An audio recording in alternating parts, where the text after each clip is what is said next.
যেভাবে আমি set up করেছি, কেউ গাড়ির উপরে বসে হাত নাড়ায়। আমি ফজর থেকে আসা পর্যন্ত মসজিদে যাচ্ছি, ফজরের নামাজ পড়ে সকল মুসল্লিদের সাথে কথা বলছি, জোহরের নামাজ পড়ে মুসল্লিদের সাথে কথা বলে কাঁচা বাজার একটু ঘোরাফেরা করি।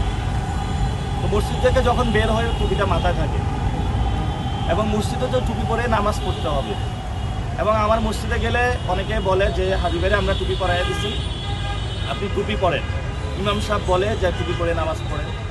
এখন আপনারা যখন শুক্রবারে নামাজ পড়েন তখন তো টুপি পরেই পড়েন। এবং ওই মসজিদ থেকে বের হওয়ার পরে ক্যাম্পেইনে আমি তো সাথে সাথে টুপিটা খুলে ফেলতে পারি না। তো এটা নির্বাচনী টুপি না, এটা হলো হাদিবের যে ক্যাম্পেইন স্ট্র্যাটেজি, মসজিদ ভিত্তিক ক্যাম্পেইন। আমি ওটাতে গিয়েছি এবং সবাই বলছে ওই ক্যাম্পেইনটাতে যাওয়ার জন্য। এবং আমার অনেক হাদিবের বক্তবৃন্দের সাথে দেখা হচ্ছে, কথা হচ্ছে, ওনার বিচার চাচ্ছে, আমরাও বলতেছি, ওনার ফ্যামিলির জন্য দোয়া করতেছি, ইনকিলাব মঞ্চের জন্য আমরা সবার সহযোগিতা চাচ্ছি যাতে আমরা তাদেরকে রক্ষা করতে পারি। এবং সাথে সাথে হাদি ভাই যে ইনসাফের রাজনীতির কথা বলেছেন, সেই ইনসাফের রাজনীতি আমরা প্রতিষ্ঠা করতে পারি।